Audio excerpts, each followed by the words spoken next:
Voilà les composants dont on va se servir pour fabriquer le capteur. Donc une tige filetée en inox de 5 mm de diamètre, une baguette en aluminium pleine de 11,5 mm de côté, un boîtier en plastique Legrand, un boîtier électrique, un potentiomètre 5K linéaire, deux chapes métalliques en métal avec rotule, un passe-fil, des rondelles, des connecteurs électriques, des boulons et écrous de 5 mm et une bobine de fil 4 conducteurs, 3-4 conducteurs.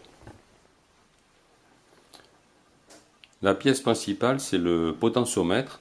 Donc c'est un modèle un petit peu particulier puisqu'il est très résistant. Enfin, il fait partie des potentiomètres les plus résistants, les plus solides, dans la mesure où il a une résistance de 5 millions de cycles. C'est-à-dire que normalement il supporte 5 millions de rotations dans un sens puis dans l'autre avant de commencer à casser. Ce qui est important puisque c'est un potentiomètre qui va bouger chaque fois qu'il va y avoir un mouvement du safran ou de la barre. Donc on peut imaginer qu'au mouillage, pendant des jours et des jours, les 5 millions de cycles sont vite atteints. Bon, on peut imaginer aussi de débrayer, de défaire les biellettes pour que pas qu'ils bougent pendant qu'on est au mouillage. Voilà. Donc c'est un modèle 5K, donc 5000 ohms, linéaire, costaud. C'est la pièce la plus chère du montage puisqu'elle coûte 24 euros. C'est un axe d'un petit peu plus de 6 mm en métal et pas en plastique.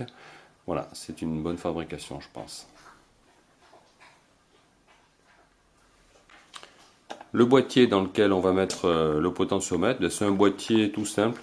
C'est un boîtier que j'ai acheté chez Leroy Merlin, qui est un boîtier électrique, donc qui est creux bien sûr, qui s'ouvre.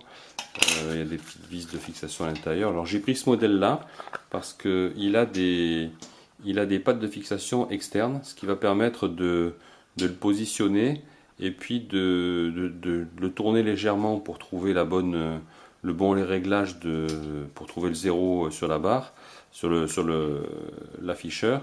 Et puis une fois que le positionnement sera bon, à ce moment-là le visser pour réellement le fixer sur la planche dans laquelle il va être. Voilà.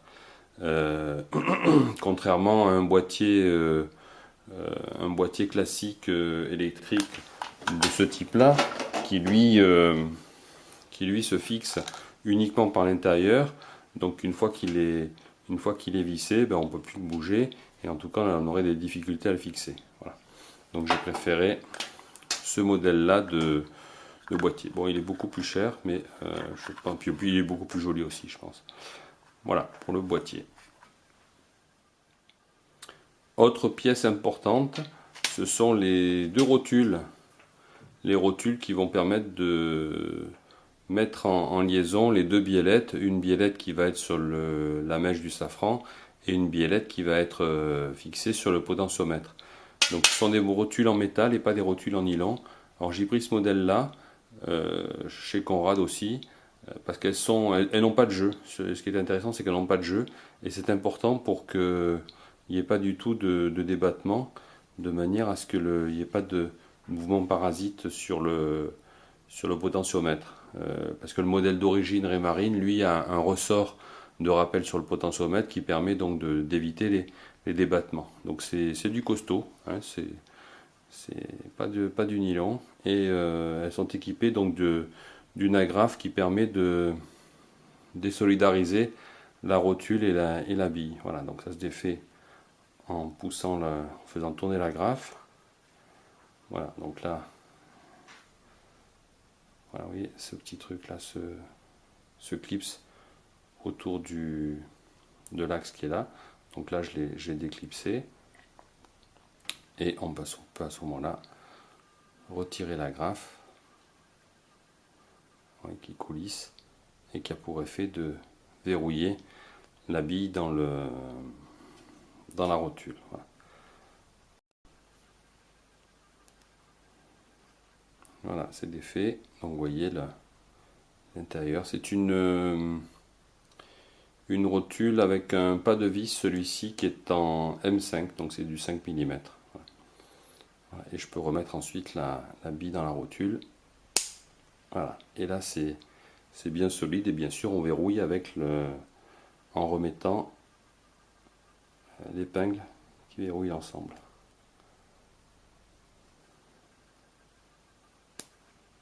Voilà. Ouais, c'est du pas M5, j'ai pris c'est du M5 ici, c'est du M5 ici. Comme ça, je ne vais pas m'embêter au niveau des filetages et des outils. Voilà, je vais me servir aussi d'une tige filetée. C'est une tige filetée en inox de 5 mm de diamètre. Je vais m'en servir pour deux choses. D'abord pour tailler dedans la biellette qui va relier les deux rotules entre le safran et la mèche de safran et le potentiomètre. Et je vais m'en servir aussi comme en la coudant en forme d'arceau pour fixer la biellette autour de la mèche de safran. Donc comme c'est une tige filetée et que donc elle est striée, ça fera aussi ça donnera un meilleur grip et ça évitera à cet arceau, enfin à la biellette de glisser autour de la mèche du safran.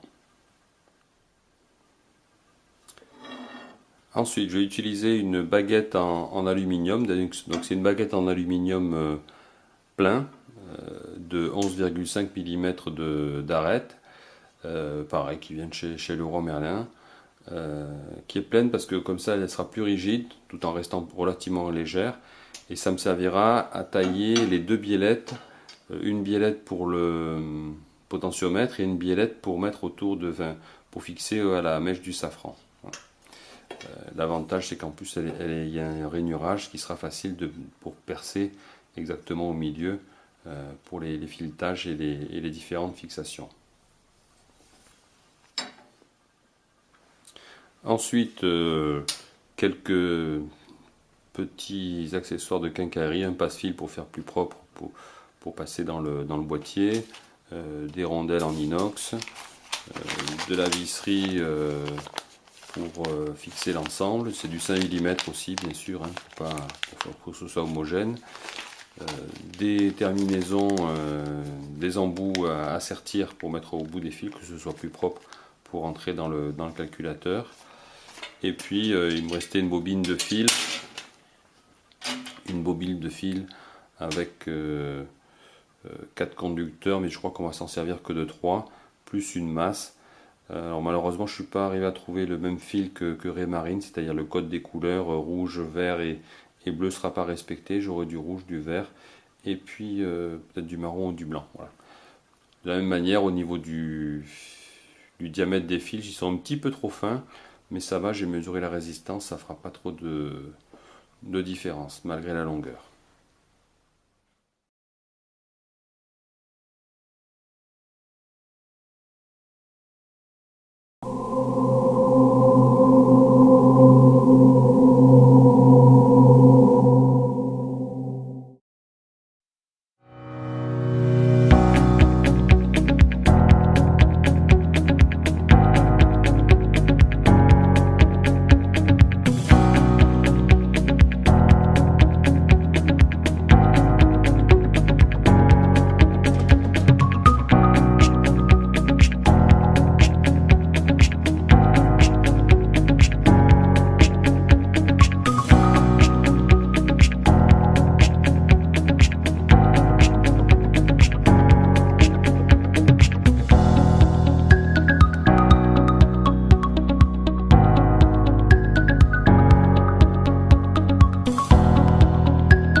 Les trous sont faits, donc il y a les trous pour les vis pour serrer le potentiomètre et pour le potentiomètre. Donc ce trou là c'est celui du potentiomètre, il sera serré par celui-ci. Donc ce qui se passe c'est que celui-ci est à 1 cm du bord, Entre ce trou là et le trou du potentiomètre, on a 2 cm, et entre le trou du potentiomètre et celui-ci, on a 1 cm. Sur ce côté là maintenant, il va rester à faire une saignée de ce petit point noir ici jusqu'au bord de 1 mm de largeur et donc de 5 cm de long, de manière à faire une pince pour prendre le potentiomètre. Et à l'autre extrémité, donc, j'ai percé un trou de 4,2 mm pour préparer le taraudage de la rotule.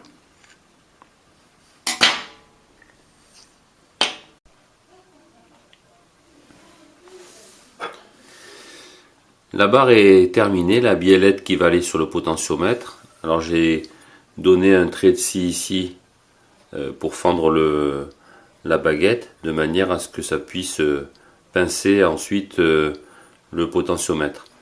Voilà, donc là de la même manière, il y a un filetage pour la chape, donc on va pouvoir la mettre.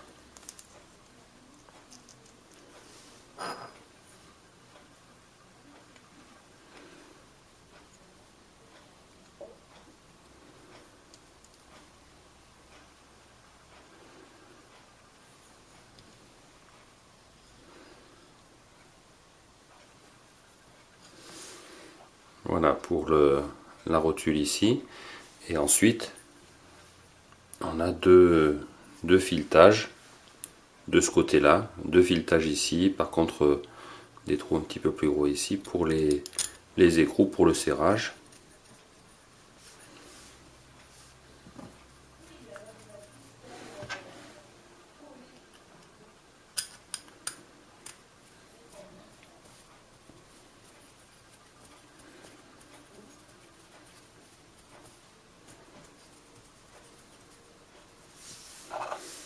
Voilà. Et le potentiomètre qui peut donc se mettre directement dessus.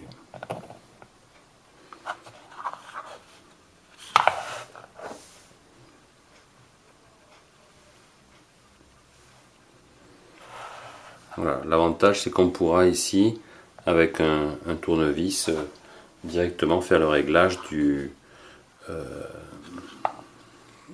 point zéro.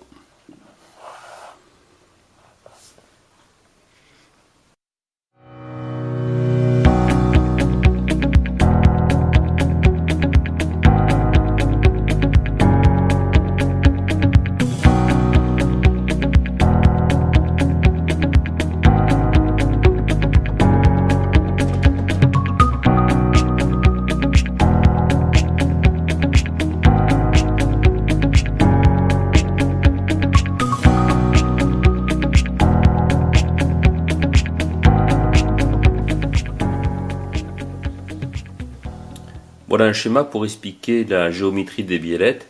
Donc en vert, on schématise ici la mèche du safran. Si on superpose le schéma, le montage, on s'aperçoit qu'une des deux biellettes est vraiment de travers.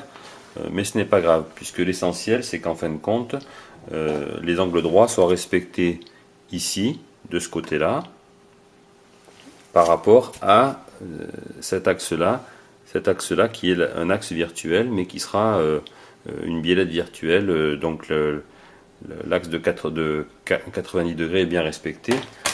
Et ce qui est important, c'est de voir que la distance entre cette rotule-là et l'axe ici est bien de 14 cm, de la même manière qu'on a sur cette biellette-là, entre cette rotule ici et l'axe de rotation, on a bel et bien aussi 14 cm. Donc ça devrait fonctionner.